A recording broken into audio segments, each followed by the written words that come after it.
Imagine this. A 35-year-old African president walks into a summit packed with the world's most powerful figures and, instead of following their playbook, he flips the entire script. In a space where people expected him to plead, he delivered a vision bold enough to reshape a continent. This story unfolds in the luxurious halls of Riyadh, where billion-dollar decisions are made over espresso and influence flows like oil. But this isn't merely about economics or politics, it's about honor, equality, and what happens when someone refuses to play the role expected of them. By the time we finish, you'll understand why one conversation in Saudi Arabia shook the global stage and transformed a marginalized country into an equal partner almost overnight. At the King Abdulaziz Conference Center, everything gleamed from the mirrored floors to the glistening skyline beyond the windows. Riyadh's towering skyscrapers stood like monuments to wealth and ambition. Inside, anticipation buzzed in the air, thick with formality and silent power struggles. It was March 15th, the beginning of Saudi Arabia's premier investment gathering. This wasn't just any forum. This was where fortunes were exchanged with a handshake, where strategic nods redefined entire economies. The guest list included Silicon Valley elites, oil tycoons, manufacturing giants, and global leaders, all with one goal: to tap into Saudi Arabia's $2 trillion public investment fund. When Crown Prince Mohammed bin Salman entered at precisely 9 a.m., the room stilled. At just 38, he had already transformed Saudi Arabia's economic trajectory, launching futuristic megacities and recasting his nation's role on the world stage. His Vision 2030 blueprint wasn't just local, it was global. All day, dignitaries arrived, lining the airport runway with private jets. Their presentations came armed with promises: renewable energy, AI projects, space tech, smart cities. Even Singapore's president pitched semiconductor ventures. Brazil talked agriculture. Estonia pushed digital governance. Then came a name that raised eyebrows: Ibrahim Traoré, president of Burkina Faso. A quiet buzz swept the room. Burkina Faso, why is he even here? Murmured the German delegation. A small, landlocked West African country, its entire GDP was less than what some CEOs spent in a single weekend. What could it possibly offer? But the answer to that question would soon flip every assumption on its head. As the morning unfolded, the presentations followed a predictable rhythm: slides, corporate stats, carefully rehearsed speeches. The Crown Prince listened with courteous detachment, offering polite inquiries and vague commitments. The event felt more like a choreographed dance than a groundbreaking summit. Lunchtime brought mingling and murmured deal-making. Saudi officials floated through the crowd like seasoned hosts, warm but reserved, cordial yet distant. It was during this pause that Traoré made his entrance, and he was unlike anyone else. Just 35, he exuded calm authority. Instead of a designer suit, he wore his military dress uniform not as a costume, but as a powerful reminder of his roots and identity. The fabric wasn't lavish, but his presence was commanding. He didn't hustle for attention or scatter business cards. He simply stood watching, waiting. Traoré was scheduled to speak last. By then, most attendees were planning their dinners or checking flight times. The Crown Prince seemed fatigued, enduring more than engaging. Then came the announcement: ladies and gentlemen, President Ibrahim Traoré of Burkina Faso. The applause was courteous, but disinterested. This felt like a gesture of token inclusion, not a serious appointment. Even the Crown Prince seemed braced for a formality. But from the moment Traoré stepped up, the room began to shift. He brought no laptop, no visual aids, no documents. He stood still, scanned the room, and let the silence stretch just long enough to draw everyone's attention.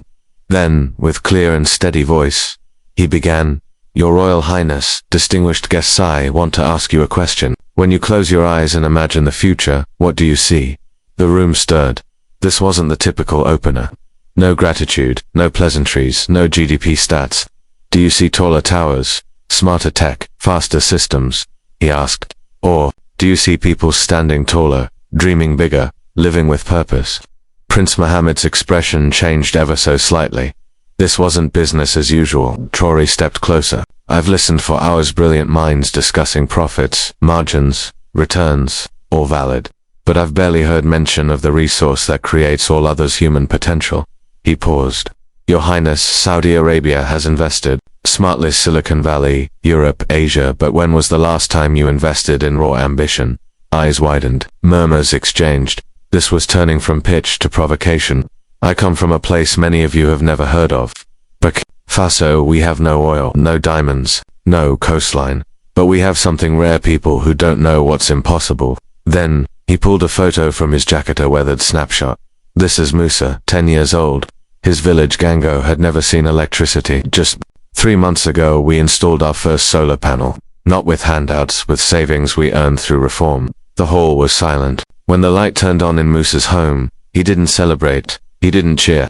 He looked at his father and said, "Now we can study after dark. Now we can build something." Traoré, let that land before continuing. That's why I'm here, not for aid, not for charity, for partnership, real partnership.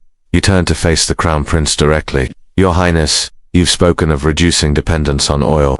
You've embraced AI, green energy, tourism, all wise moves. But what if the biggest opportunity isn't technological but transformational?" The room tensed.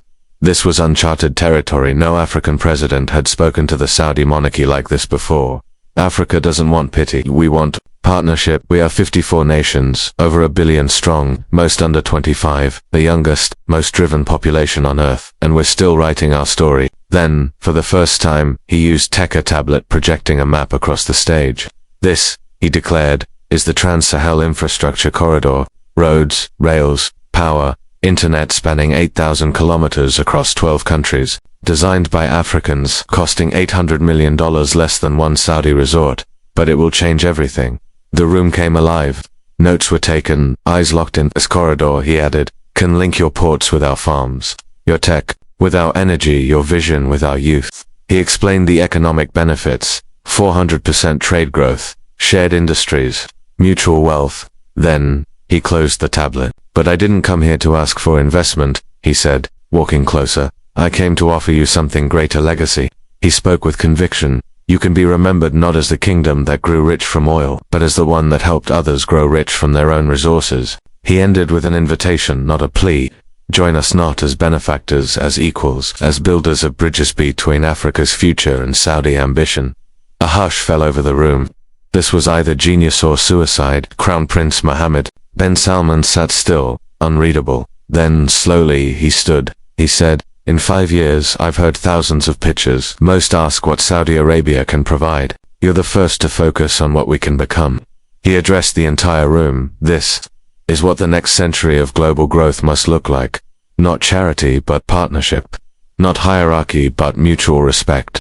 Then, turning to Traoré, he declared, "Saudi Arabia will commit $500 million to the first phase of the Trans-Sahel Corridor, with more to follow based on progress." Gasps echoed through the hall. But he wasn't done.